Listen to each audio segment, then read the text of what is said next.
Hello and welcome to Talkin' Baseball. It's players only. Timmy Trumpets has changed the game. Spencer Strider, Lord of the Rings talk. Trevor Plouffe, let's get it!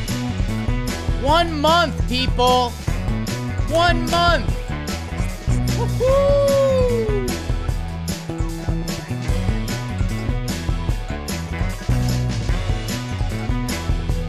Oh my God. Good afternoon, good morning, and good night. The old Trevor Plouffe. Welcome to Talkin' Baseball, presented by SeatGeek. Huge ep heading into Labor Day. The dog days of August are completely in our rear view. Heading into Labor Day weekend, we've got a little over a month left of games. The AL mid is still up for grabs.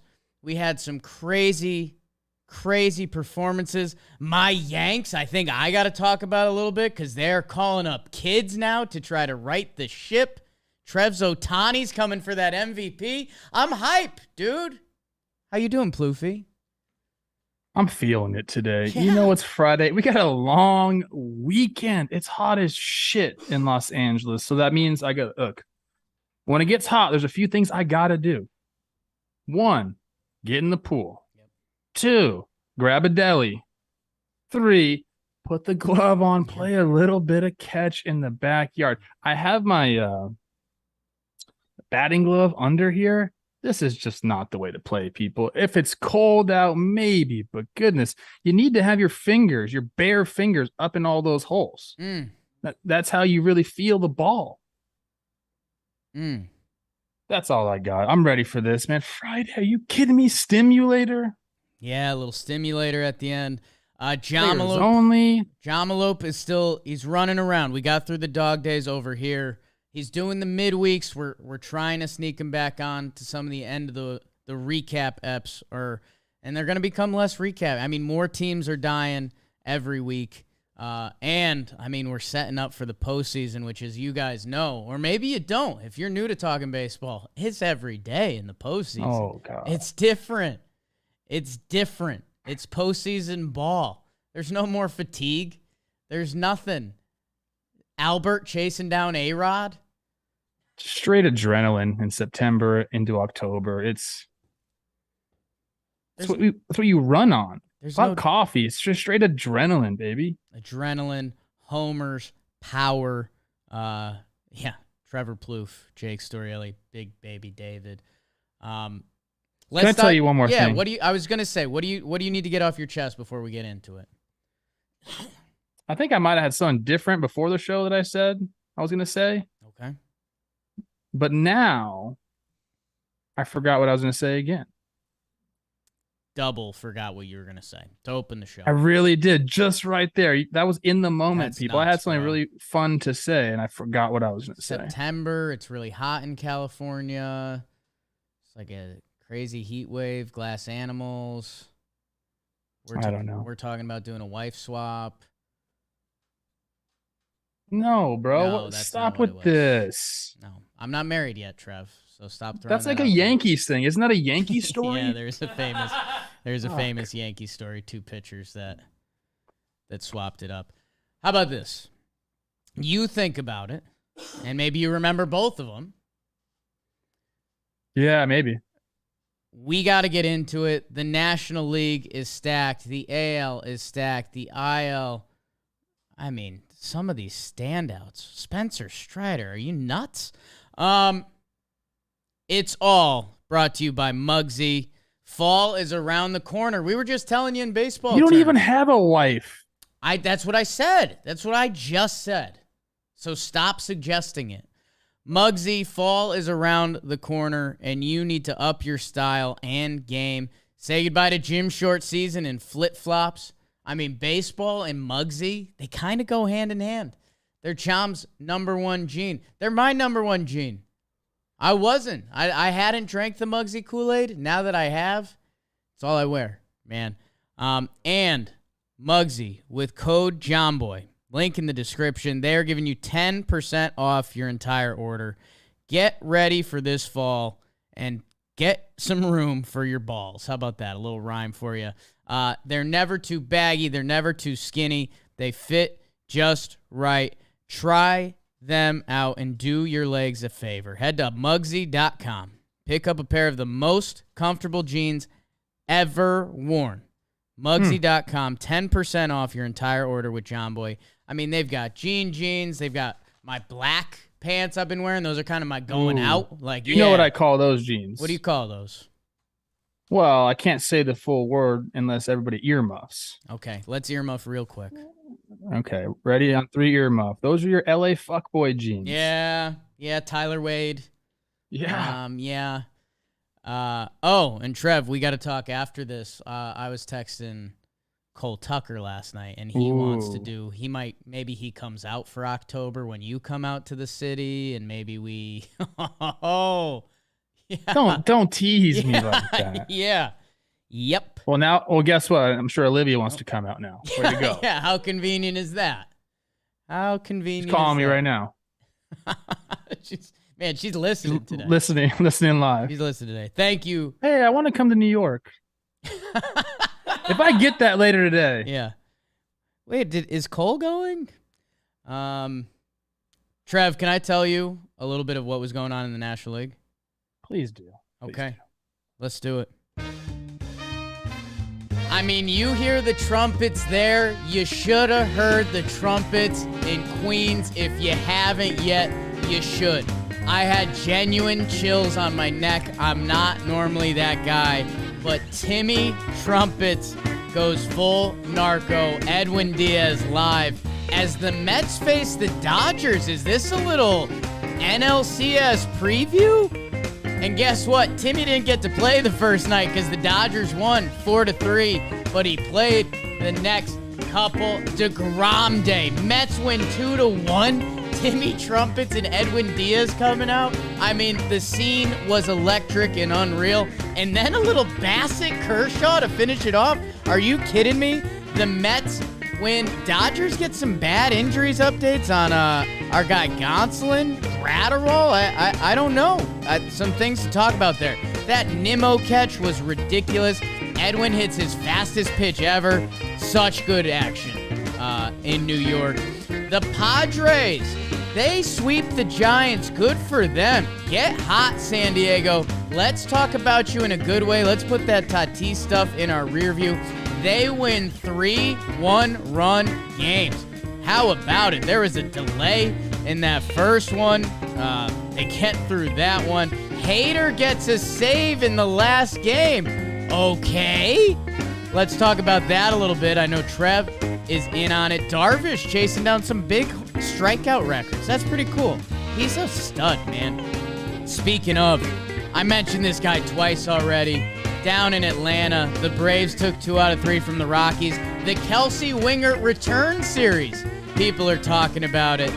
And the highlight you need to know after they split the first 2 games 3-2 each time, Spencer Strider drops it in a way we haven't really seen this season. Holy smokes. Jerry Blevins just waved to me. He's leaving. He was doing a little jam gaming.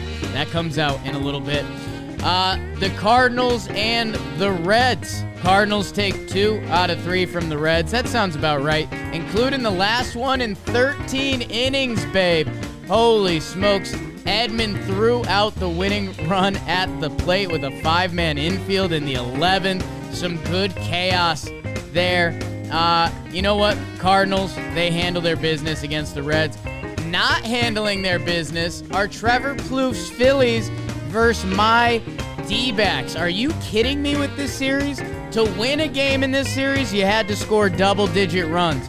The D-backs, they call up the kid, Corbin Carroll. He's going nut job. They win 13-7 after being down 7-0. They put up 2 6 spots. D-backs, they blow him out the next game. Gallon Nola, 12-3. And then, so what do the Fightins do? How's your 18-2? Some football scores as we enter September between those two. And then, welcome to Craig Tember. The Brewers, they take 2 out of 3 from the Pirates. They take the bread games in this sandwich series. And hey, they called up a kid. they called up a couple kids that hopefully can spark them as Garrett Mitchell gets his first career home run, and they call up number 8 prospect Esteury Ruiz, who is part of the Hader return. So, have the Brewers changed their juju? They take 2 out of 3 from the Pirates, and welcome to Craig Timber, and that's what happened in the National League. Couple Excellent, snaps. Poppy. Excellent. Thank you. Oh God, that feels like That was like a yeah. double to right center right there to lead off the game. Trev, I was just gonna say I felt like I just hit a double, and then you were covering second base in the shift, and you gave me a little slap on the ass, and you were like, "Nice ball, Poppy." Way to stay on that one. Nice pitch. In the National League, the New York Mets have a 3-game lead over the Atlanta Braves. 2 80-win teams, 84 for the Mets, 81 for the Braves. The Phillies, 73-58. Your St. Louis Cardinals have a 6.5-game lead in the division. It's unreal. Every time I look at it, would you look at this? 76-55, 69-61 for your Milwaukee Brewers. The Dodgers, your first team to 90 wins, 90-40. And the San Diego Padres, 73-59. And look who's in third place in the NL West. Your Arizona Diamondbacks have jumped the San Francisco Giants. We play for rings in the desert. Your wild card standings as they are. Atlanta Braves are 8 games up on the Phillies. The Phillies have a half-game lead on the Padres. And the Milwaukee Brewers, I hope it's Craig Timber, because you are 3 games out of the playoffs right now up in Milwaukee. So, Trev, lot going on there. I know you're a Cron Pod guy, and the best baseball played this weekend. 2 of the best teams in baseball all year were in New York as the Mets hosted the Dodgers. I will kick it to you. Where do you go? Is it Timmy Trumpets off the rip? Because there's a lot of other good baseball too. I don't think we have to talk about Timmy Trumpets off the rip, although it was electric. I think it's going to open the door for a lot of this. Someone told me that Metallica came out and played for Mariano his last appearance at Yankee Stadium. Right? Is that true? Say that again. You guys are Yankee fans. Did Metallica come play for Mariano his last appearance? I feel like they came out. I don't know if they played mid-game, though. I think they might have done a pregame thing. I'll look it up. But they might have. Okay, it's going to become a thing. Like this works for both sides of this equation here. It works for the club, right, and getting fans excited. It also works for the artist, man. Like to be on that stage doing that. We had a few different times in Minnesota where we had a DJ come out and he would DJ our whole game, and that was really cool. But like a live closer walkout song is incredible. Like that sets the mood. Chris Rose and I already talked about this a lot. Like this is going to be a thing. Timmy Trumpet's going to be there in October. Like there's no doubt about it. He has to be, and he can probably name his price. So go get, hey, Timmy, I don't know if you read anything. Steve Cohen got a lot of money, bro. So like, make sure you know your worth. Okay. But other than that, he was great. Great baseball as well. And the Mets take the series and they take the season series, and it's got to feel really good for them to be able to go and do that. And, a lot of the guys after the game talked about how it doesn't mean that much. It's the regular season. We'll see you in October. And I get that. But wouldn't you rather have the season series under your belt than the other way? Like there is that part of it, like I know guys are underplaying it because that's what you're supposed to do. But in their minds, they know the Dodgers got to go and beat one of Scherzer or DeGrom to have a chance. And if you're the Mets, that's all you could hope for. Like, those are my guys. We're going to rely on these guys. And DeGrom has looked incredible. And by the way, like, I don't think the Mets are going to catch the Dodgers this year, but I also didn't think the Yankees were going to have their worst August in 30 years. So if the Dodgers were to slip up, whether injuries or just an 18-game lead in the division, and the Mets were to sneak up and somehow snag them, the 1 or 2 seed in the playoffs, it could come in play. I'm not saying it will. But yeah, if you're the Mets, you can walk pretty tall. Like you took a best of 7 from this team this year. And dude, the electricity, whether you go to Timmy Trumpets or you go to Brandon Nimmo making that catch, A guy that, when I've talked about him here, you go look at that stat page and you kind of wonder how a guy in New York can put up those numbers and not be talked about as much. He had some health injuries. Good stuff, Jake. He had some injuries earlier on in his career. And then, our guy Jolly Olive and Shea Station, great time to listen, just waved to Jerry Blevins as he left the office.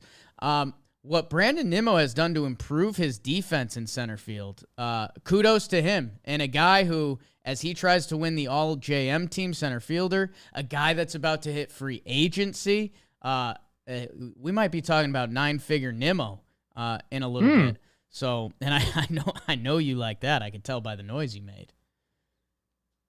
Yeah, this is, I guess I was thinking, DeGrom, his end line is really good. Mookie clips him, but also Turner clipped him.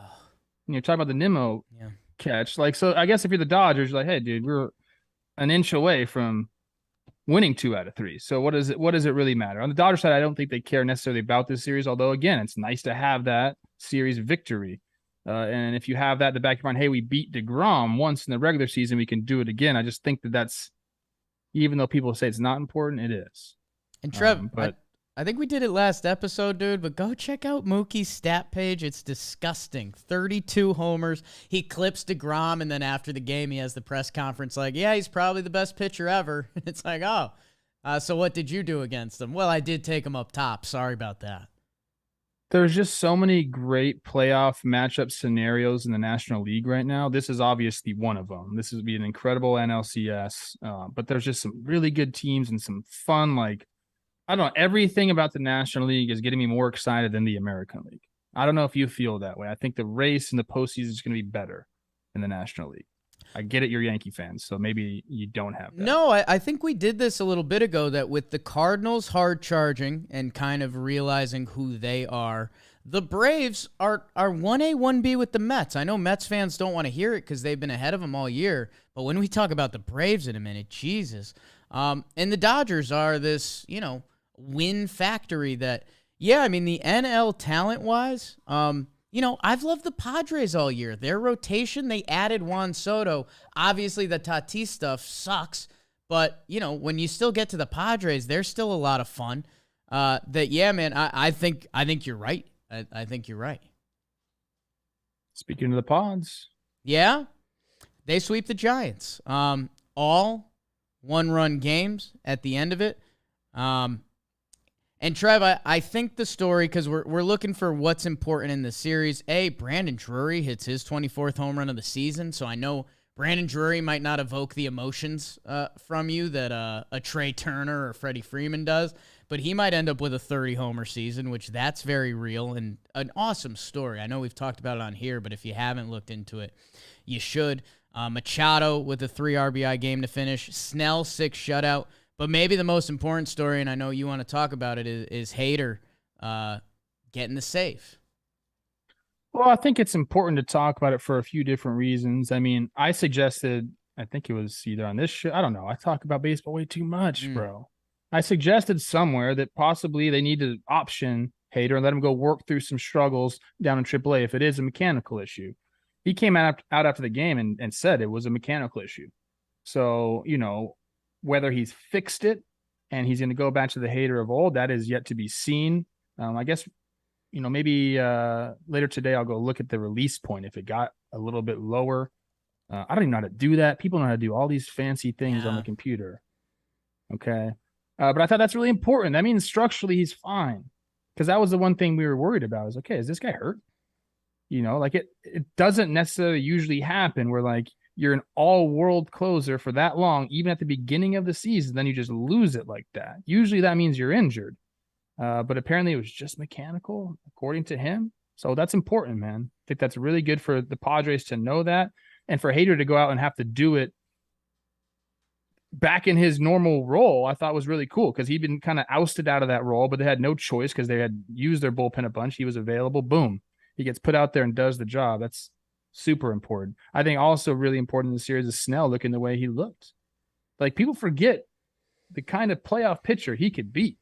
He's a guy that can dominate a ball game for you. We've seen it before. He likes the bright lights. When his shit is crisp, he can strike everybody out.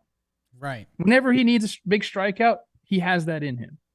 That's really important during the playoffs.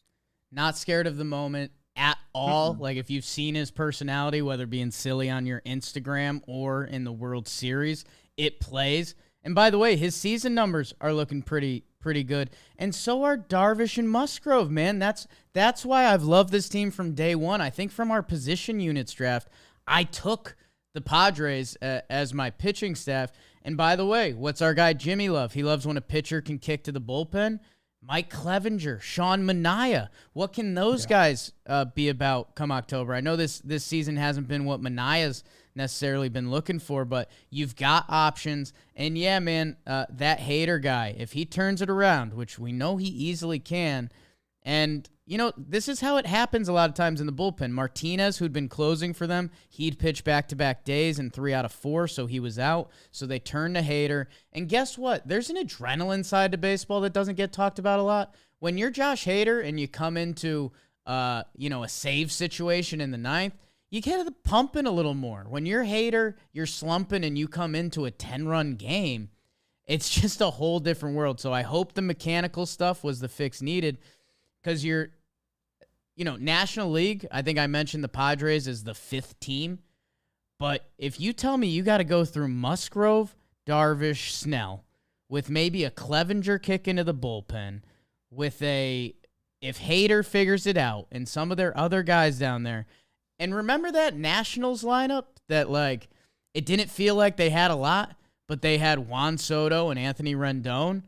This team's got Juan Soto and Manny Machado. Never mind your Bells and your Cronenworths and your Drury. So, this team can be scary. Soto's numbers are not very good with San Diego so far. Am I correct? I got to look at these. I think he's been in this kind of Soto purgatory where he gets so many walks that he's got a 413 on base in San Diego, but an 840 OPS. So good, but Juan Soto can be better. He must have stepped it up or started off hot or something, because I was reading about this series and they were talking about Juan Soto trying to get it going. So he must have had a really tough patch or something. I mean, but you don't expect that to continue anyway, so who really cares? Yeah, that's kind of funny, right? If Juan Soto came up to the playoffs and he has a 380 on base for the year, I don't think it changes how you approach Juan Soto. Let's see, what's he been doing lately? Yeah, he's in a little bit of a slumperoo. He's 0 for his last 3 games. He's in a 3 for 23. So yeah, Soto's in a little bit of a funk. But I can't picture that lasting as they sweep the Giants. And Trev, I know we didn't really want to dive into the Giants, but I guess, man, the Snakes passed them, and it's fully done and over. And I wonder, are the vibes there just damn? It kind of, I don't want to say it was smoke and mirrors last year, but they kind of rolled the same game plan out there, and it hasn't worked this year. Yeah, I guess you could say that. There's some injuries that have to do with that as well. Not having their entire team together throughout the season sucks. Everyone who is a fan of a team understands that. And just it hasn't happened for them. It's the bottom line. Braves have had it happen for them most of the year. They take 2 out of 3 from the Rockies. They actually lose that first game. There's an unearned run there for the Braves, so that hurts them. But Bard comes in, gets a nice save against Swanson, Harris, and Austin Riley to finish it out. That being said, the Braves come back. They win the next 2. Right with 7 shutout. My goodness, Austin Riley and Ronnie Acuna homers, but we all saw that picture of his knee bending back, and that was pretty gross. And then Strider, I've teased it enough now that people are going to hear about him later. So any Atlanta thoughts, Trev? We were talking about postseason rotations and who kind of leads the charge in MLB. And we talked about the Braves. They have a really strong 3. I think during the year we were talking about Strider possibly limiting his innings and possibly going to the bullpen. I don't think that's the case anymore. Yeah. I think you got to ride this dude. What are you going to do? You got Max Fried, Kyle Wright, Strider, and then you got big game Charlie Morton as your top 4. You have some other options there as well, but I think that's what you probably go with during the the postseason. And I know that we had a caller on Baseball Today talk about Ozzie Albies coming back, and the plan right now is to kick Vaughn Grissom to the outfield to play left field. He's never done it before. So it's something to watch out for with the Braves. How is that transition going to go? So I think you can do it during the regular season, and it's okay. And you're not going to stress too much about it. Although in big situations, like you can feel the pressure out there, especially if you haven't been out there. And then in a postseason, I think that's where it gets really scary to have someone that's not familiar with outfield playing outfield, because you're going to be hearing it from the fans big time, especially out in left field. You know, people on the bleachers like to rag on you. And if you're not comfortable out there, the game could get fast real quick. Fast real quick, if you know what I mean. The story, Ellie. Yeah, man. And we talk about one moment. I mean, one moment in a playoff game can change everything. Going back to that Trent Grisham ball a few years ago. I feel like I saw there's a ball in the Yankees series this week and it's a classic outfield brutal one. It was end of the bat, full swing, that it looks like someone got good wood on it, but because it was end of the bat, it ended up being blooper, drops in. And something like that can cost you a game that if you're not a veteran outfielder, you're going to get a bad read on it, and that's tricky. That being said, hey, maybe the kid comes up from everything I've seen from Vaughn Grissom. Dude looks like a stud. So I'm sure Atlanta will find the solution. And that pitching, man, I just took a preview at the Stimulator. Everything you said about the NL is right. My goodness. My goodness. These teams are just wagons, man. And look, hey, we keep shouting out, talking about Spencer Strider. Jake's gonna fucking wax poetic about this dude. Hard. I want to talk more. When we get to that, we'll talk about him. Yeah. But don't forget, Max Fried is like second in Cy Young voting basically right now. This guy is an absolute beast. It's Alcantara, Gonsolin, and him. Like Max Fried is like, hey guys, like I'll just do my thing. Please go talk about Strider all you want. He can make all the headlines. He can talk, blah, blah, blah. I'm just going to do my thing. Probably win another fucking Gold Glove, too. He's a stud. Kyle Wright is 17-5 with a 2.85 ERA. And guess you want the sick part? Probably, and no offense to Max, no offense to Spencer, no offense to Kyle Wright.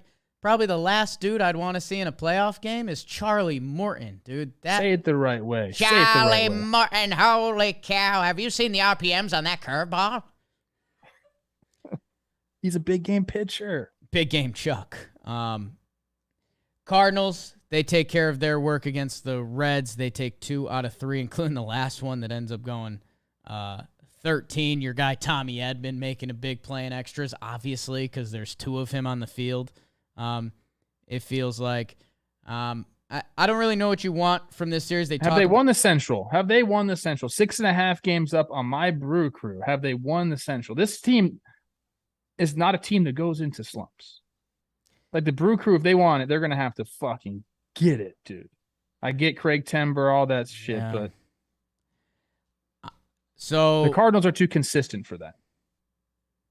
It's a great point. What Goldschmidt's doing, what Arenado's doing, and those guys in the rotation. I'm not going to say it's over.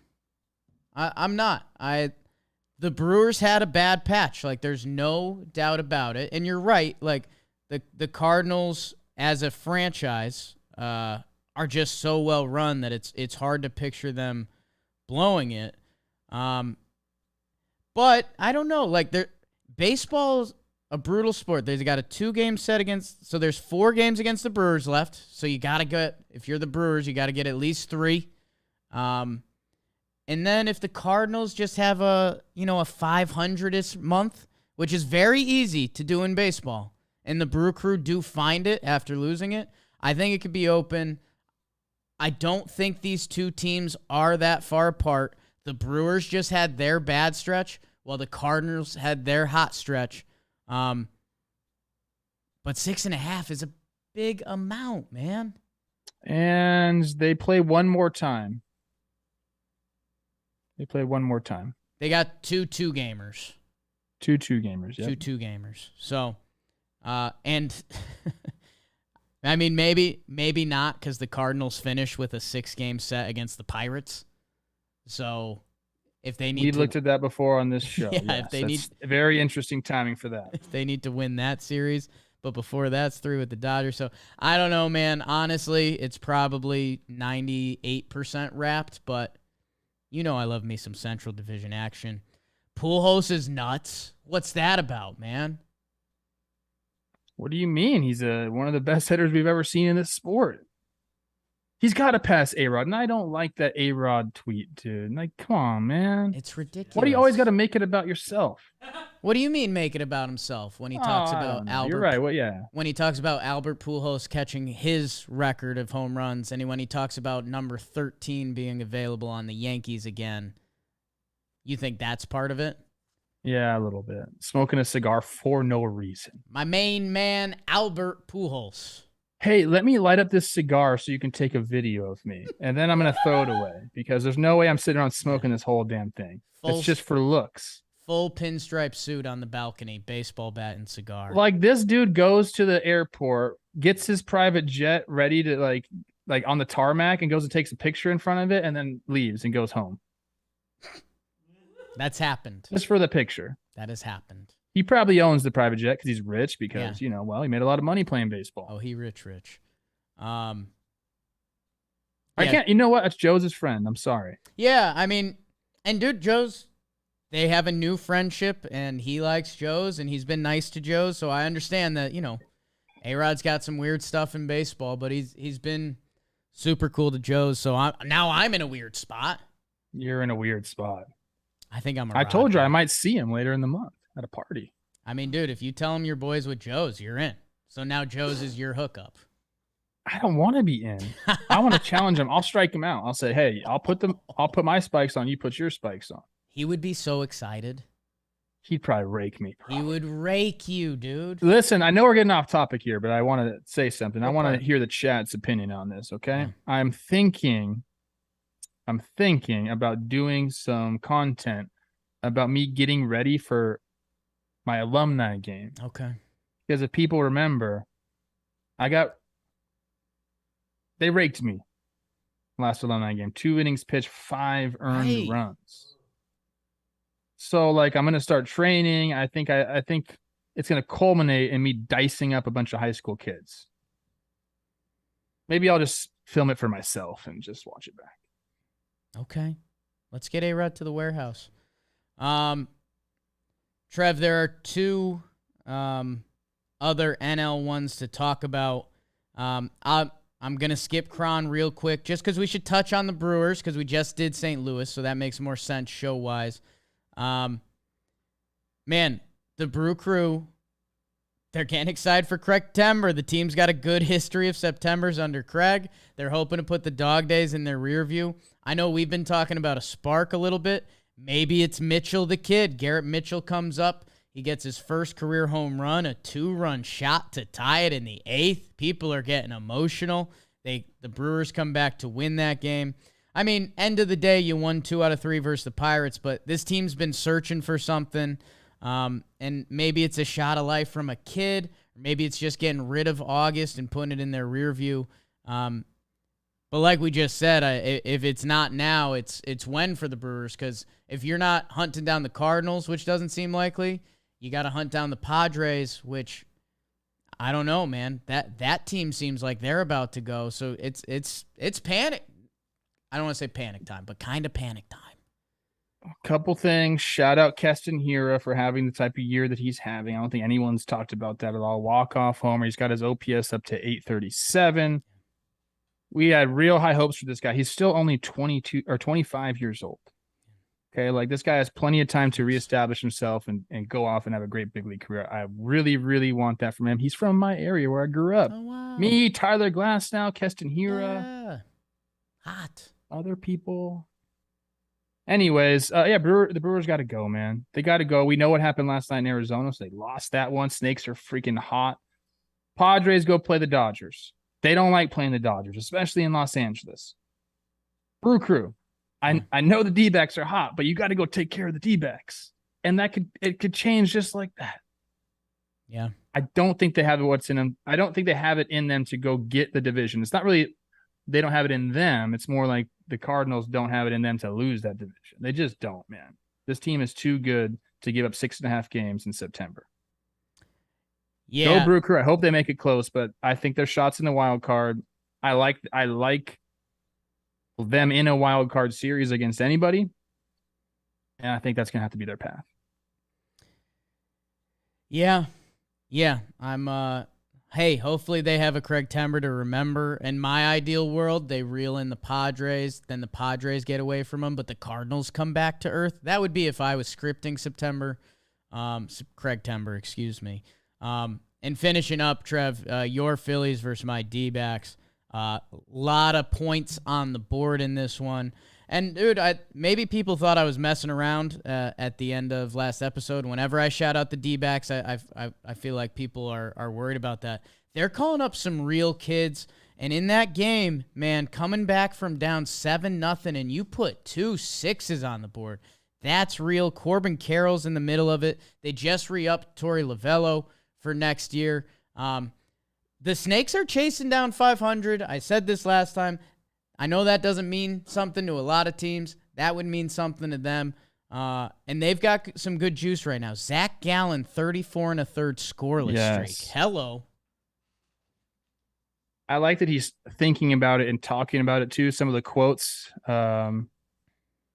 He says, it's definitely entered my mind. I think I said last time in Kansas City that the first couple innings, it was all I could really think about. And I think that gets to be kind of a vice. I kind of felt like I was making pitches not necessary to get deep in the game. I was just trying to keep runs off the board. So he's going back and forth in his mind saying, well, I can try to make excellent pitches here or pitch around guys here so I can extend my scoreless streak, or I can go at these dudes so I can pitch further into the game. The internal struggle of Zach Gallen is something to watch, but the Snakes are hot. They have a bunch of fun young players, dude. I can't get enough of watching Corbin Carroll run the bases. Like, he doesn't have a wasted movement in his body. It's unreal. If you're listening to Talking Baseball, you like baseball, go watch the video of Corbin Carroll running the bases because it's beautiful. Phillies, tighten it up. You're going to San Fran. They're down bad, and you've got Gibby, Syndergaard, Suarez. Go take care of your business there. Come back east. You got Miami and Washington waiting for you there. Someone in the chat put that Milwaukee has lost the season series against both the Phillies and the Padres. So any tie at the end would go to those teams. So Milwaukee has to go and best them 4-game to get lead into the playoffs. Yeah. Damn. Trev, I think that's it in the National League. We hit everything. A lot of the big boys were spread out, but God, that felt good. We ran hot there, dude. We got the juice. We're always today. hot, baby. Come we got on. the juice. Can you? Are you ready for the American League? I don't know. Yeah. Yeah. Okay. Give me Corbin Carroll, me daddy. My good people of Talking Baseball. We're going to start in Detroit. The big D. Is that Dallas? Is it Detroit? It's the old English D. I know that. Doesn't matter. The Mariners don't give a shit. They came into town and they swept the boys. 9-3, 5-3, 7-0. I mean, honestly, this one was all Mariners here. I have my notes here somewhere. Ty France and Big Dumper. They lead the bludgeoning in Game 1. Toro hits the go-ahead homer in Game 2 and just total domination in Game 3. Ty France, my people, is incredible. We need to talk about him more, and guess what? We probably will later on in the show. Mariners sweep that one. Orioles at Guardians. Great series here. Orioles take 2 out of 3. First game, the Guardians roll. Naylor hits the homer. Will Benson, our guy, had that sick catch at the wall. Odor pimped it like he hit the homer. Guardians win the first game. Then it was Gunnar Henderson day. The homer against Sticks. Quan had a great play for the Guardians early in the game. Went off the wall, catches the ball, doubles the player off at first. I forget who it was. But yeah, Gunnar Henderson makes his debut, hits the homer, second AB. Awesome. And then the third game, all Orioles. 3 solo shots early, and Bradish. Is it Bradish or Bradish? Yep. He does his thing again. My goodness. Orioles take the series 2-3. Moving on, Astros at Rangers. Astros sweep a 2-game set. 4-2 Astros, 5-3 Astros. Framber, 22 straight quality starts. Are we talking about him more later? I think we are. Okay, I'll save it then. Astros are just doing it. They're doing it without Alvarez right now. What else is there to say about this team? Ashland had a great tweet about this series. Seager hits his 29th homer. Ashland's like, I forgot Corey Seager existed the moment he went on the Texas Rangers. That's a bad look for the franchise. Need to get you guys in the spotlight. Astros sweep a 2-game set. Moving on, Yankees at Angels, and Angels take 2 of 3. This was like the Ohtani-Judge showdown. Both of them hit a couple homers. Angels take 2 of 3. 4-3 Angels, 7-4 Yankees, and 3-2 Angels. That last game, Ohtani with a 3-run shot against Cole.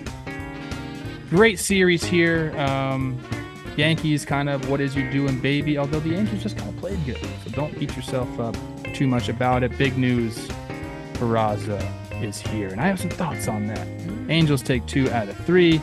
Red Sox at Twins. My Twinkies, they take 2 out of 3. This was a Nick Gordon series, and we're going to hear about him later. Has a grand slam, almost ties it with another homer in game 3, hits a double off the wall, blah, blah, blah. Twins win 4-2, 10-5, then 6-5. The Red Sox win the last game. Jake Cave is getting locked in. Carlos Correa is making some great plays. I want to talk about that. Twins, 1 game back of the Guardians in the Central. Big series against the White Sox coming up here. Speaking of the White Sox, they take 2 out of 3. 9-7, the Royals get the first game. Prado hits 2 homers. Then it was 4-2 White Sox, 7-1 White Sox. They brought it.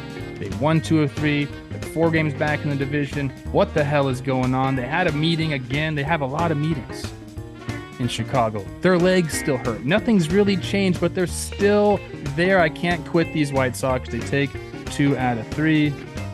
And that, my friends, is what happened in the American League. That was Trevor Plouffe, former Texas Ranger, giving you that update. Your standings in the American League. The New York Yankees, Trev, have a 6-game lead on the Tampa Bay Rays. So if I just told you I think the Brewers have a chance of catching the Cardinals at 6.5, then what does that mean? The Toronto Blue Jays are 8 games back of the Yankees, 2 back of the Rays. The Baltimore Orioles, 69-61, same record as the Brewers. 9.5 of the Yanks, so maybe that's in play. It's not. But they are around the Jays and the Rays. The Cleveland Guardians are first place in the AL Mid with the Minnesota Twins a game back. Let's go. Hey, Minnesota, don't you know that Plouffe, he's a first-round pick. They're going to try him at shortstop. I think he might slide over to third. Chicago White Sox are 4 games back, and I don't talk about them. The Astros are 84-47. They're still the creme de la creme in the AL, with the Seattle Mariners 73-58. And if the wild card were to end today, the Rays would be your first wild card team by a percentage point over the Mariners, so they're basically tied. Both those teams on little win streaks. And the Toronto Blue Jays, they have a 1.5 lead on Baltimore, 3 on the Twins for that last wild card start spot. Trevor, where are we going, big dog? We're going to cron pot it up. I mean, do we have to talk about the Mariners in this one? It was the Tigers. Ty France, like I said, did his thing. Big dumper with a couple big swings there. But really, I mean, it was just domination. It really was. I mean, Kirby does it again, 5 shutout innings. Then Gonzalez, a little bit of trouble, 6 innings pitched, 3 runs, still a quality start. Gilbert goes 6 shutty. I think they had 3 different people close out games. It was Flexen to Seawald to Murphy. They're just like, we'll just throw anybody out there to finish the game. Who cares? We're just running through this team. They're looking good, man. Like really good. Service has some quotes saying that they're just getting better, and that's like his message to the team. Don't be stagnant. Get better every single day. He says, we haven't even hit our ceiling yet. I can't imagine what he thinks the ceiling is then. They've been playing good. It's high, man. Go check out their fan graphs. Go check out their baseball reference. Their pitching staff is loaded. Matt Boyd comes off the IL. He pitches last night. Flexing, like you said, how about a 61-pitch save to wrap up the game? Man, They are a scary, scary ball club. They take care of their work, and you're right. Toro gets called up. He saves them in that first game. This Mariners team is very real, and they take care of their work against Detroit. 97% chance to make the playoffs, according to Fangraphs, right? Good for them. And again, that place.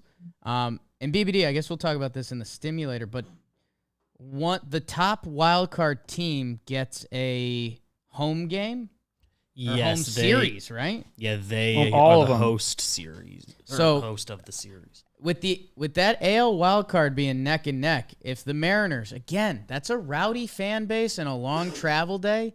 If the Mariners can get that number one wildcard spot, that might be the most important one in the American League going forward. So I'd circle that. Anything else there? You want to go Guardians-Orioles? Guardians-Orioles. This was a good series. Like I said, Guardians win the first game. Really strong pitching performance. It was really all about the pitching in this one. Really strong pitching performance by Quantrill. 3 relievers behind him. They combined for a 1-hitter. Guardians put up a few runs. That's all you need. Guardians get shut out the next 2 games by Lyles and our guy Bradish or Bradish. It does not say on his baseball reference page. That makes me upset. But the Orioles are legit. Gunnar Henderson seems like he can be a spark there. The first game they had Urias at DH and they kept Odor in there at second. And let's see, the next game, what did they do? I'm looking at it right now. Urias at third, Odor at second, and so it looks like he did not. What's his name? Take a day off. The shortstop. Mateo. Nice. So it'll be interesting to see how they mix and match that there. I think they want Gunnar to play, right? I mean, have you seen him? Shortstop, yeah, they third want base. him to play. But it's just interesting moving him like that. When he first gets to the bigs. I know he was doing that a little bit in AAA, but you seem like you'd want to put him in one spot. Trev, I was going to comment, but I think you might have better insight on being a left side young player playing both positions. Do you have to be wired a little differently?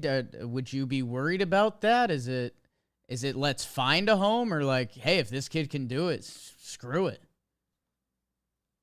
You can do it. Yeah, I mean, if you have the skill set to play shortstop, you have the skill set to play third base. But it's not easy to do that at the big league level. In my opinion, if I'm Brandon Hyde in the Orioles front office, I say, hey, we're going to put this guy in one position and kind of let him settle in there. Just eases you defensively and also helps you mentally for your offense as well. As you're not just thinking about so much different things because, third base has a set of responsibilities that shortstop doesn't and vice versa. So it's I would caution them to stop moving him around and put him at one position. Is Gunnar you can move the other guys around. Is Gunnar Henderson chasing down an all hot boy team spot?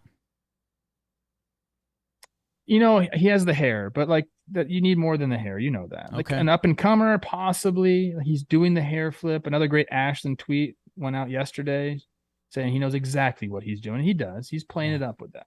Yeah. And those Alabama boys, they're cocky as shit. Yeah. Yeah. Man, good for the Orioles there at 69 wins right now. A lot of people. Guardians need to get it going, baby. Yeah. One game up, and you got Seattle in town with their pitching lined up.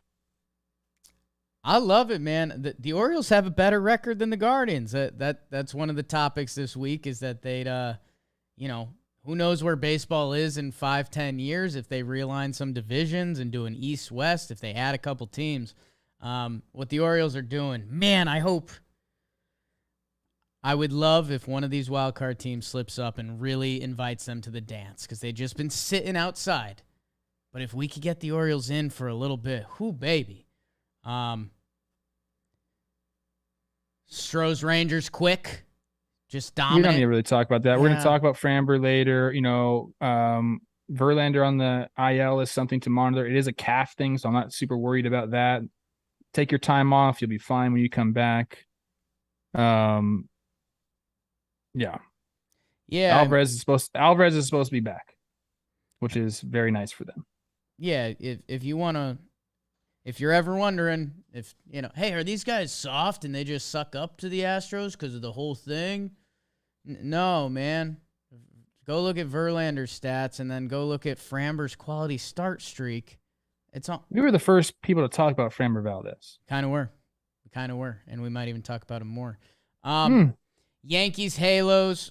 Trev, I will kick off this one. The Yankees lose 2 out of 3. They lost their last 2 of the series to Oakland coming into this. It all finishes on a Cole Sandoval night where both pitchers looked pretty good. Garrett looked great. Then throwing error by Donaldson, making a good effort on a play, and he had a really strong game. IKF at short botches one, and he happened to botch Mike Trout's ground ball that the guy behind him is Shohei Ohtani, and Garrett Cole gets clipped by him. 2-0, 3-2.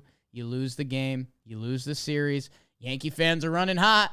Go watch Joe's stream. Go watch us record Talkin' Yanks. And then they finally hit the button. They call up the kid. Their number 2 prospect, Oswald Peraza, the shortstop. Been killing it for the last 3 months. It's an exciting, nervous time in Yankee land. It was a button that we thought was thrown out the window, and they wouldn't push at this point of the season, and they did it, Trev. So I'd love to hear your thoughts on the whole thing. I got questions. Have they made a corresponding move yet? So roster's expanded.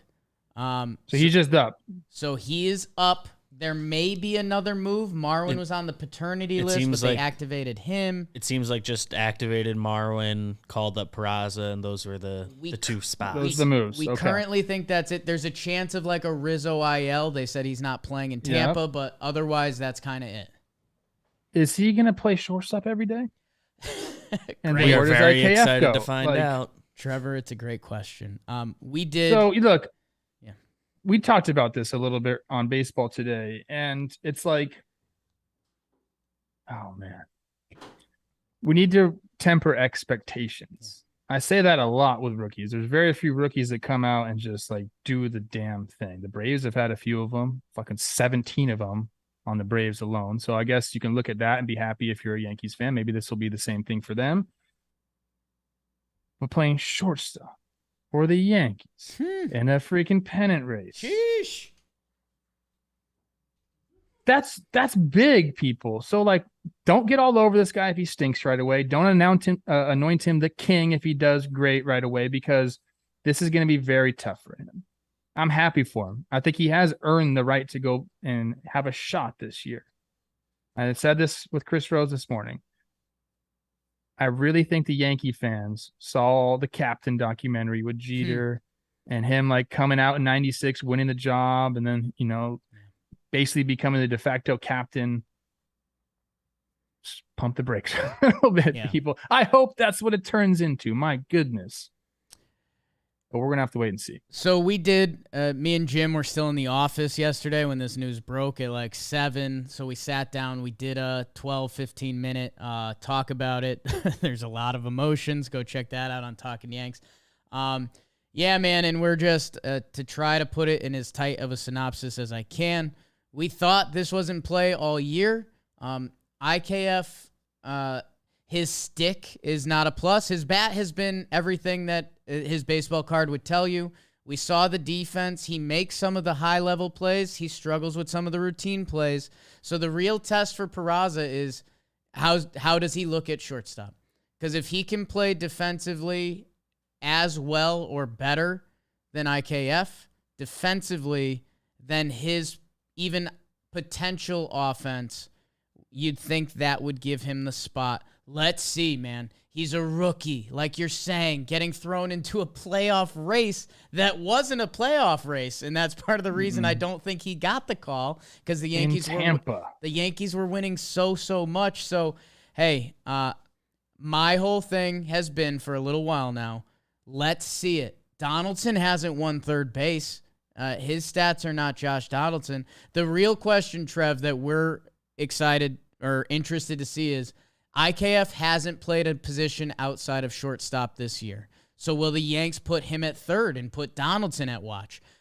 Does that provide another option for IKF, or does that shoot down his confidence? I don't know. No, nobody knows. So that's anxious times in Yankee land.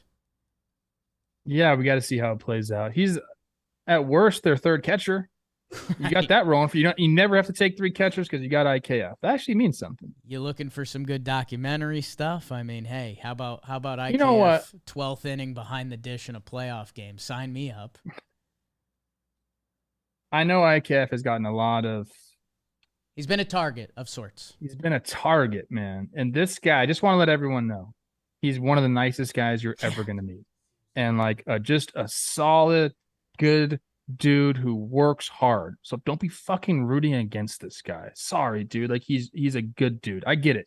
If you want him off the field because you have a better option, it's fine to criticize players. But just know this dude it's weighing on him more than it's weighing on any of you. Like he wants to be the Yankee shortstop. And he's tried and done everything he can. So just know that the effort has been there. And that does mean something. And Trev, you're right. And we've obviously been a part of that. Like in a way, we are lamestream media now. And I had a line that Jimmy kind of clinged on to. There was an argument that shortstop was our weakness on both sides of the ball at one point. Hey, IKF, he has handled himself with class, the effort, his post-game pressers. It's everything you ask from a dude.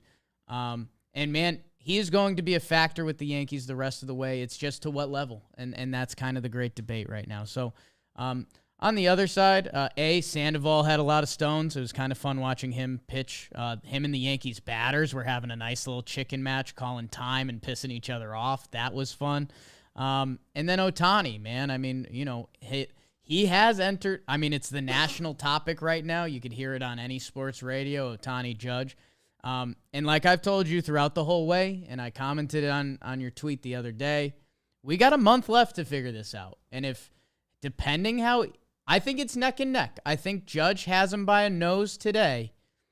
But if Ohtani has a crazy September and Judge doesn't, I think he can be caught. So that's where I'm at. I see it that way as well. I see him neck and neck. I think the way I see it, Shohei's the clear MVP, but I understand how people could say, okay, they're neck and neck. If you just looking at numbers, whatever. Vegas does not see it that way. Yeah. Aaron Judge is still minus 1,200. Ohtani is plus 600 as of 2 hours ago. It's an interesting case, man, because it's 30 riders and that's it. And like, they're going to decide this. Is Judge going to feel like he got cheated twice out of an MVP? Heavy. I don't know, man. It is heavy. I feel bad for Judge. I really do. Trev, how about this? If this was a sports gambling show, I would tell people to bet Ohtani, because if Judge rolls his ankle, Ohtani then becomes an instant favorite. And I'll knock on all sorts of wood after saying that. But yeah, I think that money is Aaron Judge is on pace to break the home run record, and if he does, there's no stopping him from getting MVP. Well, the AL home run record. The American League home run record. I'm sorry, Trev. I think we're going to your Twinkies now. Minnesota Twins, 1 game back. 1 game back. They've been doing it. They win the first 2 games of this series. Their bullpen has just been absolutely lights out the last month. That helps with the starters. They don't have to go, super deep into games. They don't really have the rotation that does that. So you have to have the bullpen be able to pick up the slack. They have been doing that. 4-2 game. Your guy Gio Urshela in game 1 hits the go-ahead double, 3-run double, which is great. That was in the 5th inning. That was the game that Duran came in and threw the 100-mile-an-hour splitter. My God. Which is, we've seen him pitch, and people have been telling us, hey, you got to see this guy pitch. And it's been awesome. He's had an incredible year, like a really incredible year. Go watch this guy pitch. Go watch this guy throw an inning and just think about being in the box against him. That's what I've been putting myself in the box against him and just thinking about what would I try to do and what would my thought process be? I don't know, man. Yeah. Like I would choke up. I'd back off the plate I'd get up in the box and I would just try to like barrel to the ball. Like, you can't have an aggressive swing on that fucking thing, dude. Yeah. You just can't. But this one was all about Nick Gordon. We're going to hear about that a little bit later. Some really big at bats for him and kind of a cool story. I got Archer did his thing. Check out him. Oh, actually, he didn't have a great start. I'm sorry. He kind of blew up there. But he's going to be on the Rose rotation. They picked it this morning. Yeah, boy. But I was watching Carlos Correa make a play behind Archer, ranging to his backhand side, gets it, kind of spinning clockwise. And now if he continued to spin clockwise, there's just nothing on the throw. So he like planted his foot, reversed his spin to counter clockwise. I can't speak right now. Bounced past her first. It was a marvelous play, man. We've seen some really good defensive plays from shortstops this week. Yeah. Get some good juice going, Twins. I love that you gave Gio some love. He is who he is as a ball player. He's got like 2 WAR this year, 270, a little pop here and there. He's just a nice ball player. He's fun to watch. And, man, this guy was almost like out of like Major League Baseball. Like, he did not hit through age 26. Yeah. And then he found it a little. So that's, I always love when we could give Gio some love. Yeah. Red Sox won the last game. They got ahead against Ryan. Twins made a comeback. Again, great at bat by Nick Gordon, but they get Correa to hit into a double play to end the game. And Cora like went out to the mound. We have in our notes that he like pumped up Barnes. He threw the pitch. Yeah. Cora threw the pitch. Yeah. A nice job by them. Twins though, 1 game back, hosting the White Sox. AL mid, baby. I mean, Royals, White Sox, I'll let you keep running, Trev, because you know where I'm at. White Sox held a team meeting again. I think that's the big story here. They do take 2 of 3. They're only 4 games back in the division. They have the team meeting. I also want to send, I don't think we've talked about on this show, but Tony La Russa is going through some things health-wise. Yeah. And as much as we criticize, his coaching, he's still a human being. So we wish him well. Hopefully he gets better. Hopefully he gets back out there. Miguel Cairo, who I played against, is taken over as like interim manager in his stead. And, I don't know. They have the meeting. They have a little shakeup here at the manager. I'm not saying Tony La Russa, the reason they won this series is because he's not there, but it does create a little bit different atmosphere. And we've been asking for a spark or something different. Maybe this meeting paired with that has changed some things. I think I said that White Sox were dead on baseball today. I didn't really mean it. I never go back on my pick. I never go back on my pick. Chris Rose caught me at a vulnerable time. Yeah. It's still there for the taking, dude. I know. We'll see. I know it kind of is. Andrew Vaughn, you stud. Everyone keeps hurting their legs on the White Sox. I don't get it. Lance Lynn with a big boy start.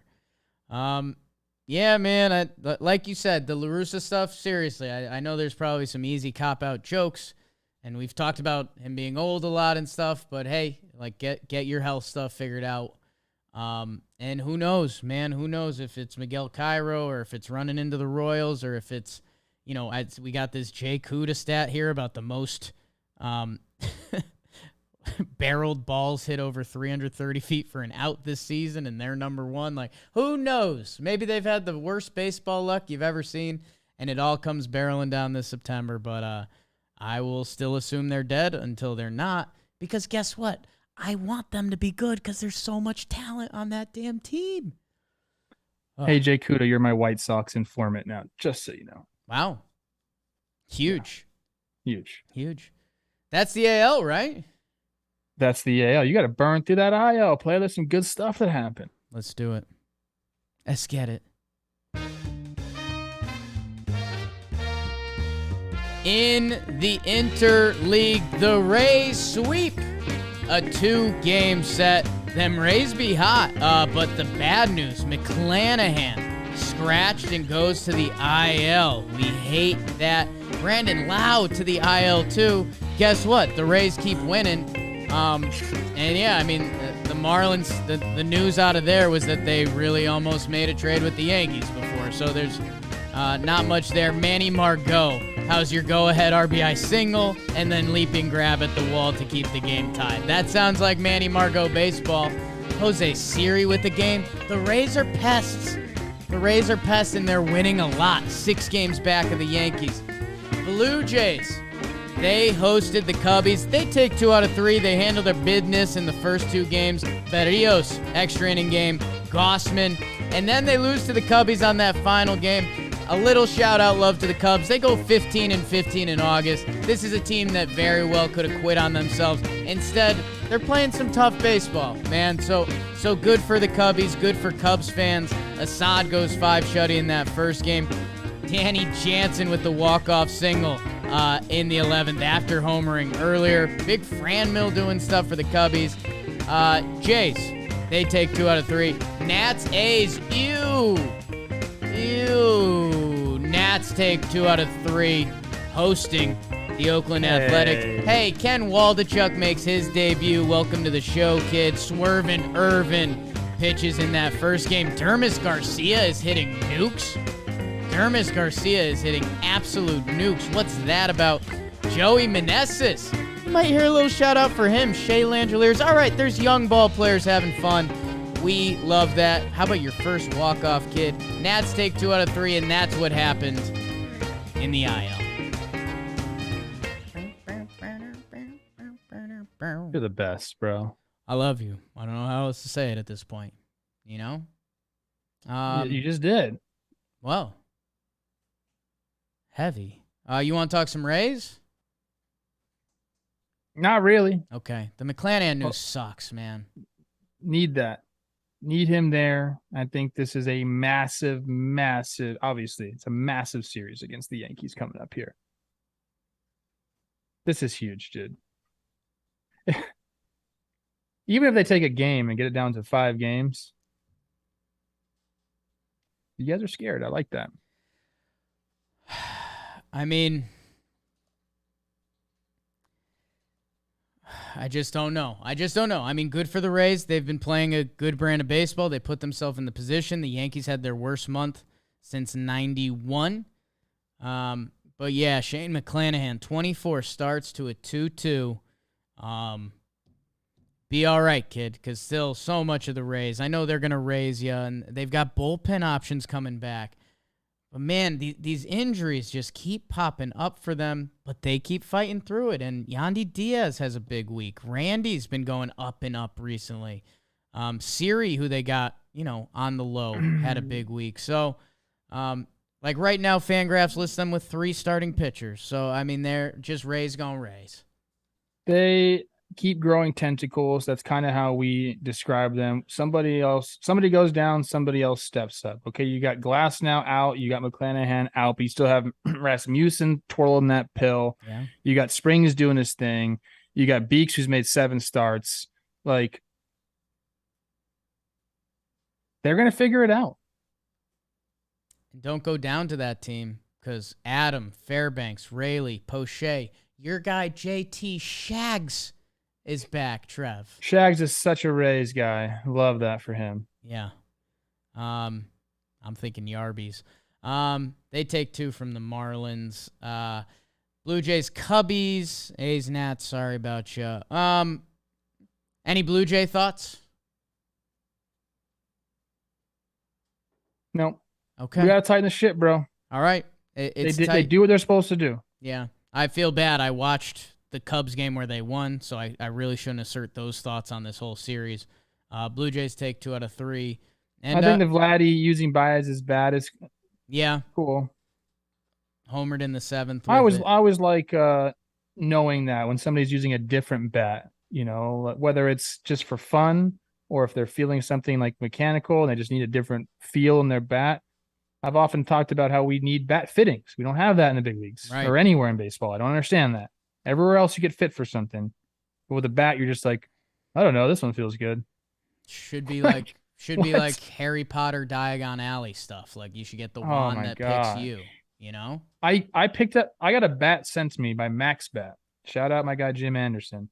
When I was in rookie ball, my first year. And I was like, this feels great. I used it my entire baseball career. Never used a different bat. That's so funny. God, That's just stupid. You would have liked that hatchet handle too. Get hot, Jays. Get hot. That's kind of the end of it. Jays are fine, dude. Jays are fine. Get scary. I guess that's what I want. Get scary. They haven't even hit a hot streak yet. No. Maybe they will. Langeliers, Waldachuk, Luis Garcia, a lot of youth. Dermis Garcia. A lot of youth in that other game. Trev, that brings us to our standout performance, and there's one way to make your wiener stand out just a little more, and it's shaving around it with Manscaped. Smooth sack summer is slowly coming to an end. My goodness. But it's not too late to clean it up downstairs for fresh ball fall, baby. Tighten it up. God, I love Manscaped. 20% off and free worldwide shipping with the code Talkin. We're a worldwide show. We broadcast this everywhere. And guess what? There's pubes everywhere. I know, Trev, you raised your hand. I had a bad one. Yeah, so there's just certain things that make you feel better as a person. Wow. Because listen, Manscaped is not just for the fellas, ladies. Make sure you're, ladiescaping. You understand. One, it's making your bed in the morning. You just got to do it. It just makes you feel better about your life. I'm telling you, people, go do that. But the other feeling that I'm talking about right now is when you let things go down there for a while, and then you're like, you know what am I doing? Yeah. And you just do a nice cleanup job. You look down, you're like, how could I ever have it not like this? I just experienced that like 2 days ago. I'm freaking beautiful downstairs right now. Trev, it's an incredible point, man. I've never walked away from a manscaping session like, damn. It's like, no, dude, you just tightened it up. You just did a good thing for yourself. And their performance package, they've got their Lawnmower 4.0, Crop Preserver, Crop Reviver, the Weed Whacker ear and nose. Tighten that up, people. And again, go to manscaped.com, code Talkin, and that'll get you 20% off and free shipping worldwide. So know what I need? One of our international listeners, I do need you to do this. Leave a comment on the video and tell us about it. And maybe we'll get you a shirt or something. But yeah, I want to test the limits. So whoever thinks they're our furthest away listener, why don't you punch this at manscaped.com, code Talkin. Trev. Standout performances. Who did it this week? I'm going to go first. I think I'm supposed to be first, and I think I've said this guy's name 15 times by now that we might as well get it out of the way. Spencer Strider, 8 innings pitched, 0 earned runs, and 16 punchies. 16 punchies for Spencer Strider. I mean, that kind of says it all. It's the Braves single-game strikeout record. The Atlanta Braves, this isn't like the Rocks. This team didn't start in 93. These are the Braves. Good quote for him after the game. I lost track after 5. And then, I mean, I don't want to be too much shots fired at Smoltzy, but he passes him, which is insane because modern baseball just isn't as good as new age baseball, right, John? But Strider mows them down, Manscaped. And I don't know if you've seen this yet, Trev, but our guy Peter Moylan did a nice 7-minute segment for Bally's. It was like Prospect Week or something. So it's him and Spencer Strider basically going through his pregame routine, and Peter's doing them, and he's like cat-cowing, and he's trying to move his body how Spencer Strider can. It's a great video. It's must-watch. But we talked about it before, man. That pretty much lives forever. You're the Braves record holder with 16 Ks for now until the next Spencer Strider catches you. And I can't emphasize this enough. 114 innings, 174 strikeouts. What the Braves factory is churning up is just pure insanity. I think there's still people around the game of baseball that might not know this guy. And guess what? Bruce Buffer, it's time. You need to know who Spencer Strider is. I love it. I watched a snippet of a video from Pitching Ninja, and then he interviewed Spencer Strider, and they start talking about his pitch mix. He's like, 5'10", 5'11", can throw hard. My fastball was working for me. He goes, my curveball metrically was good, but it just didn't pair, it didn't tunnel right with my fastball, so I had to come up with a different pitch. So he decided, I'm just going to look up Jacob deGrom's slider. And this is the problem that hitters have to face. I would implore anybody to go out there and listen to him talk about this. But basically he says, look, we have all the data on deGrom's pitch. We know the break, we know the velocity, we know the spin access, we know the spin rate. He goes, what I wanted to do, I couldn't say to myself, let's go recreate, the side to side or the depth. But what I can try to do is recreate the spin access and the velo. So he starts manipulating his fingers different ways till finally he just finds something that works for him. And this is modern day pitching. And this is why hitters are so fucked.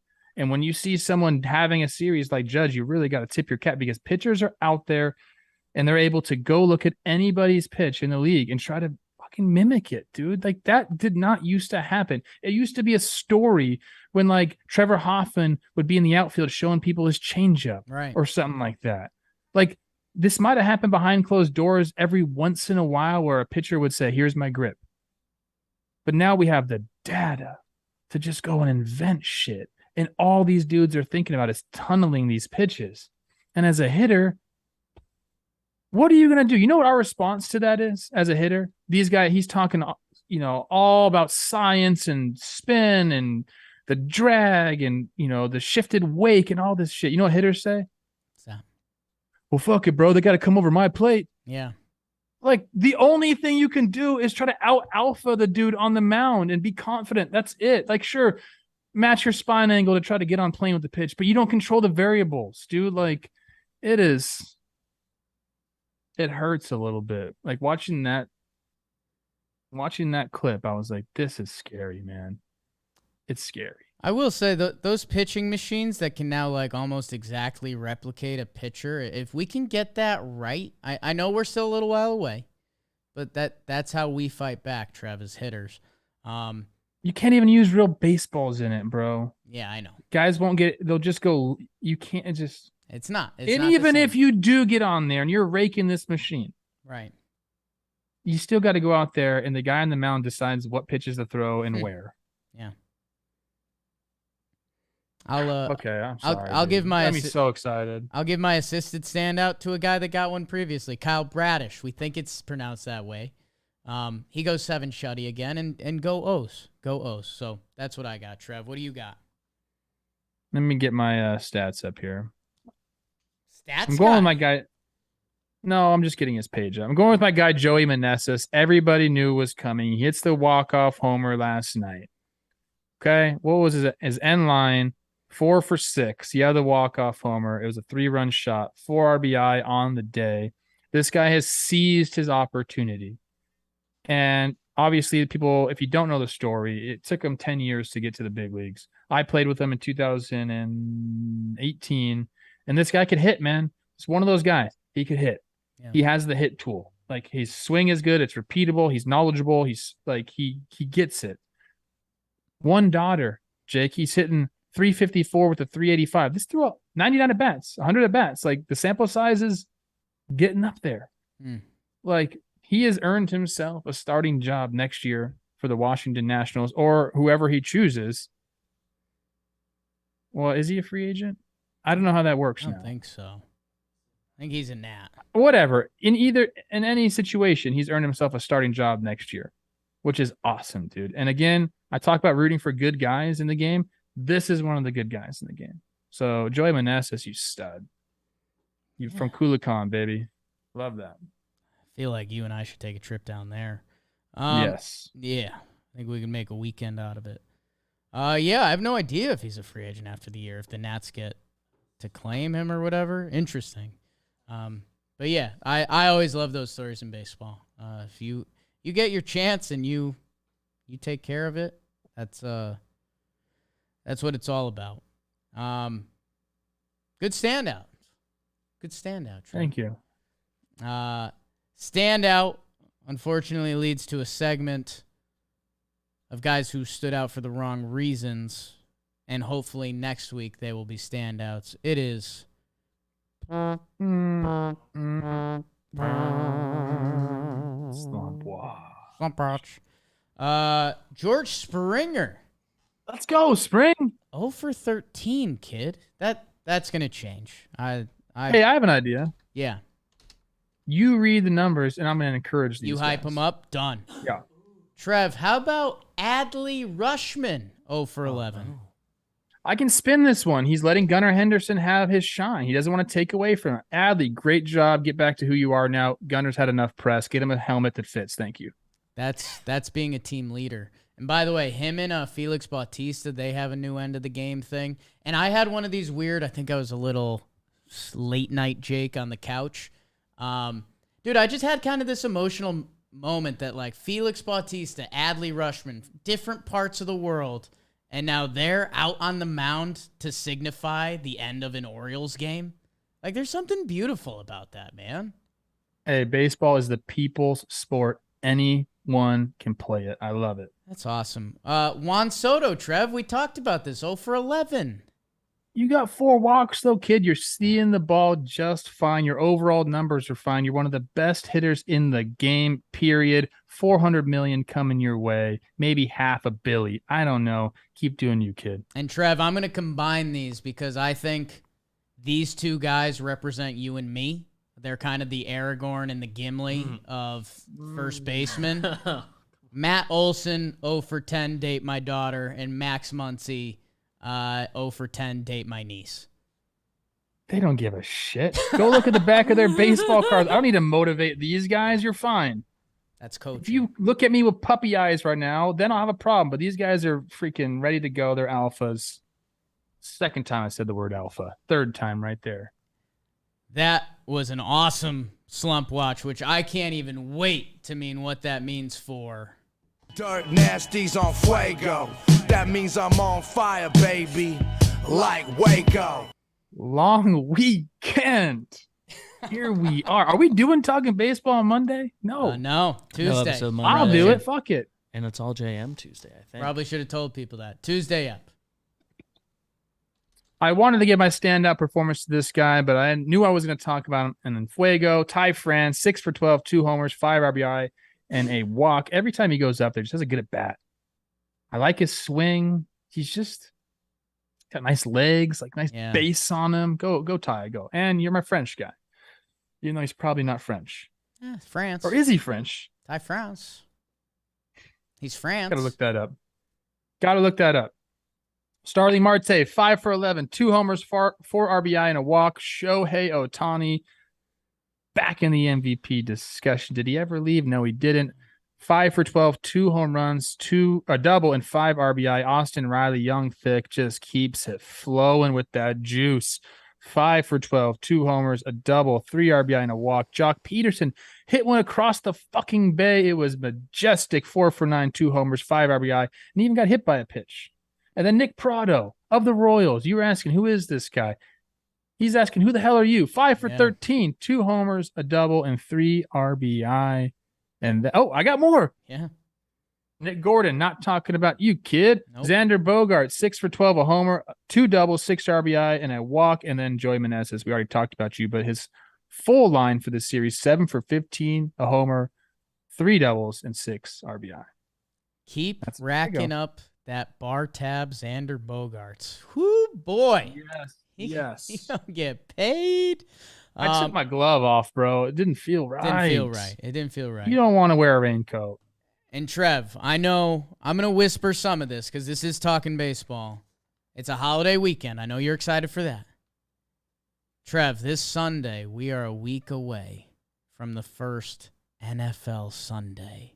I mean, sitting on the couch watching that, babe. Your guy, Matt Stafford, Cooper Kupp. Matthew. The wait is almost over, and you guys need to enjoy the season with DraftKings Sportsbook, an official sports betting partner of the NFL. To celebrate the return of football, DraftKings is giving their can't-miss offer, $5 on any football game, and $200 in free bets instantly. They also have a new one they're doing. If your bet and the team you bet on, they go up 7, If they score an opening touchdown, you automatically win. If they go up 7 at any point in the game, you automatically win your bet, paid instantly. DraftKings is safe, secure, and reliable. Download the DraftKings Sportsbook app now and use promo code JOHNBOY to get $200 in free bets instantly when you place a $5 bet on any football game. That's code JOHNBOY, only at DraftKings Sportsbook, an official sports betting partner of the NFL. Minimum age and eligibility restrictions apply. See show notes for details. And that also reminds me, Trev, Sales Luke was asking me, I know he bounced a football kind of idea off you that we're doing. We gotta talk about that after the show. A little pick'em thing. We'll get there. We'll get there. I thought we were gonna go to Lambeau or something. Well, that might happen. Trev, whenever I get lost in an ad read, I kind of like kicking the award to you, and it's a name I think you've mentioned a lot. So. Yes. Okay, my award is called the Show Me Your O Face Award. Was that it? Oh. What? Was what it? That's disgusting. But I'm not talking about orgasm, bro. I'm talking about ovation. Why are you going there? My bad. Nick Gordon, my people. Let me tell you about my guy. It's a grand slam. Make some defensive plays. You know what the Twins captains do in the dugout? What's that? And I thought this was so cool. When he runs out to defense, they make sure he's the only one that runs out there on defense. And Twins fans gave him a standing ovation. It really gave me chills. It was a really cool thing to see. I think whoever decided to do that, I don't know if it was Correa. I don't know who it was. Could have been El Gary, my guy. Whoever decided to do that, thank you for that. And I think Nick Gordon thanks you and will remember that for a long time. It was a special moment.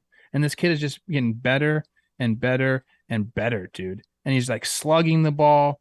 Last 7 days, 983 OPS. Last 14 days, 874 OPS. Last 28 days, 843 OPS.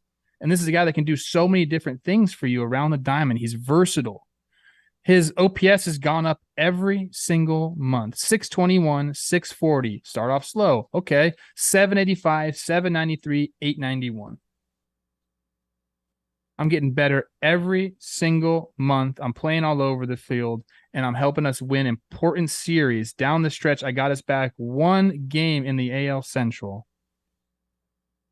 Another guy you got to root for, Nick Gordon. You get my award today. The Show Me Your O-Face Award. Man, that video is pretty cool, man.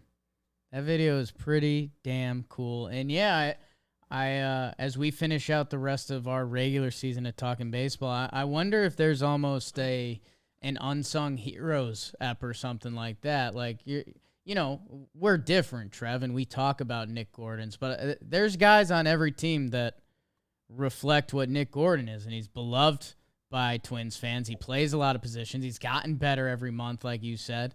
Yeah, man, if you jumped to the Twins stat page right now, Nick Gordon wouldn't be the first name you'd see, but he's a name that a lot of Twins fans would want you to talk about. So I love it.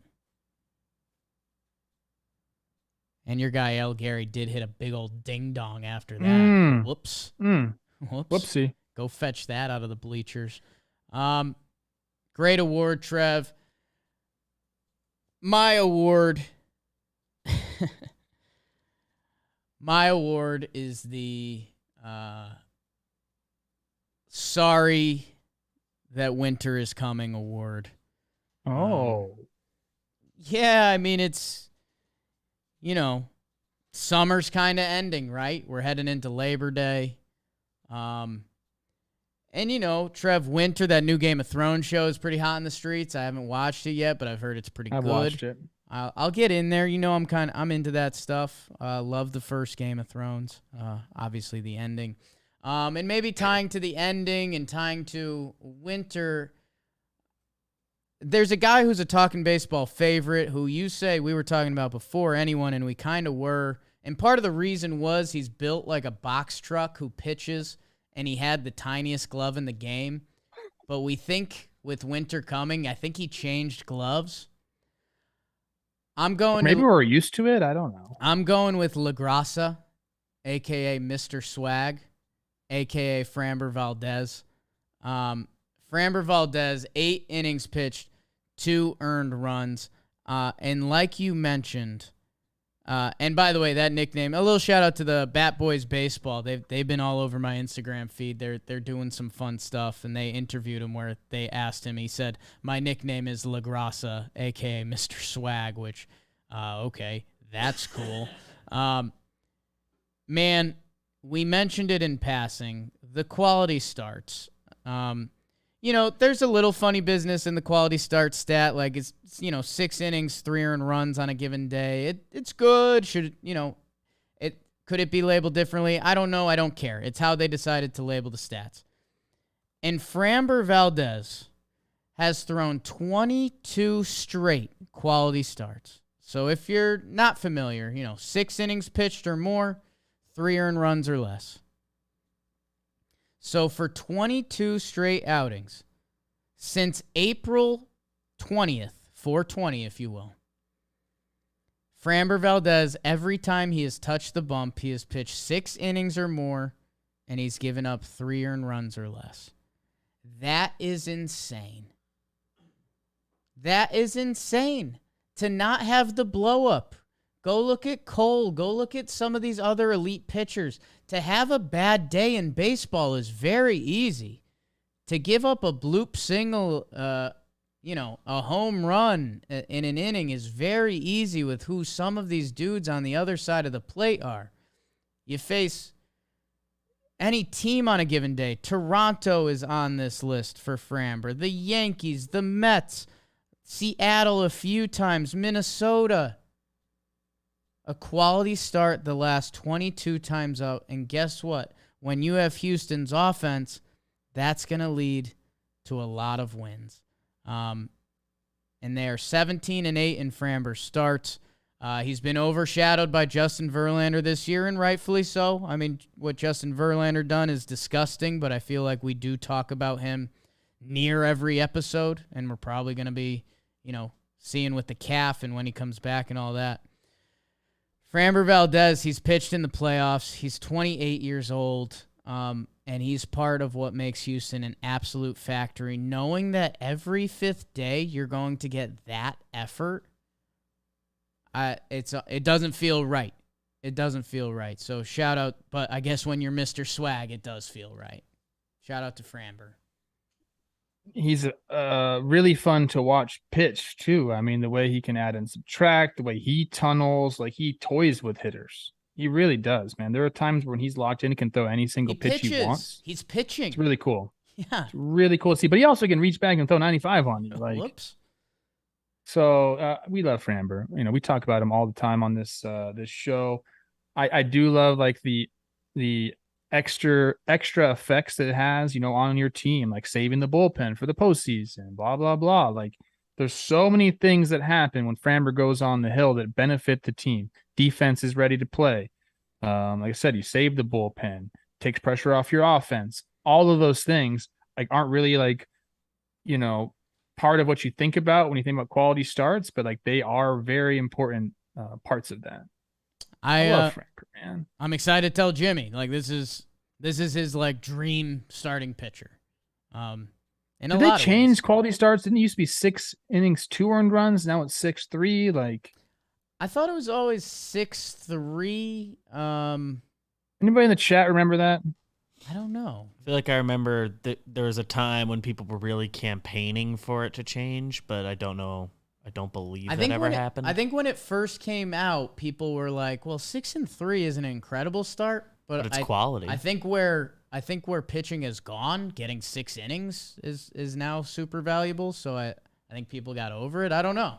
Back in my day, we threw complete games, and that was a quality start. Yeah, that was the only measure. 15 innings is the only quality start. If you threw all 9 innings and your team lost, that was baseball.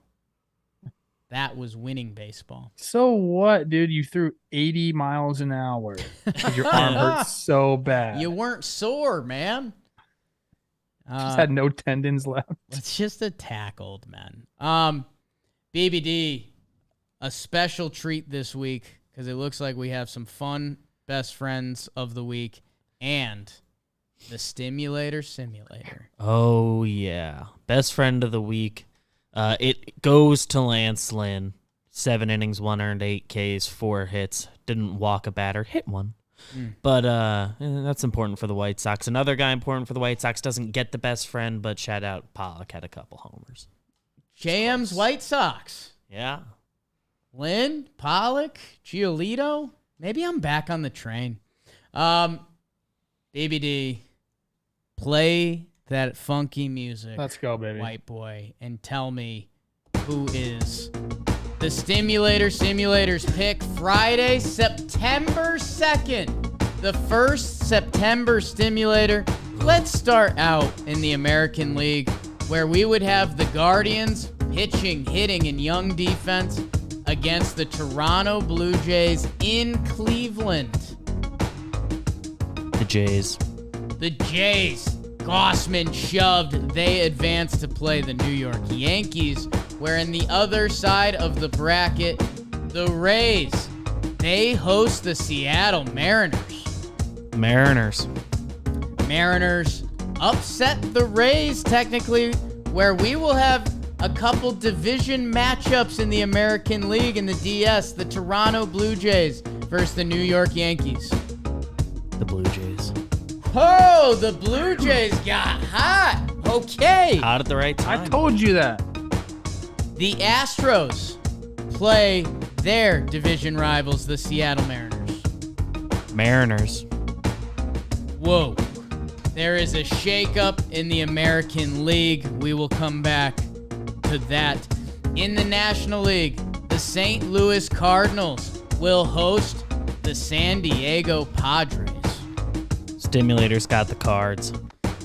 The Cardinals, a strong, stable franchise. They take down the Fathers. And then, how's your NL Beast? The Braves host the Phillies in 3-gamer. Looks like the Braves. The Braves held on. Wow, that was nervous. The New York Mets and the Cardinals. Those teams have linked up in some past playoffs. What's going on there? Those Cardinals keep going. Oh my God. Wow, that's an upset. Panic in Queens. The Braves and the Dodgers. Wow. History. Dodgers. The Dodgers advance. Maybe that one seed helped them. So, your CS matchups, the Blue Jays and the Mariners, the Cardinals and the Dodgers. Who will be facing off in the World Series? The Mariners and the Dodgers. Whoa.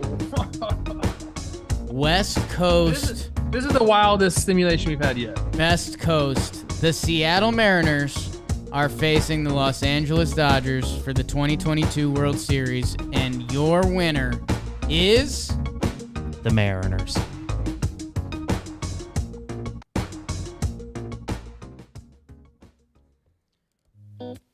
I don't believe what I just saw. They were dead. We saw it, people. Jigsaw. Cake, you suck. I'm numb. Mike Trout killed the Mariners. Everybody saw it. Stop blaming me for saying it. I'm numb. Everyone, Buried alive, I guess. have an awesome Labor Day weekend. Enjoy it. We will see you Tuesday. Are we seeing them Tuesday?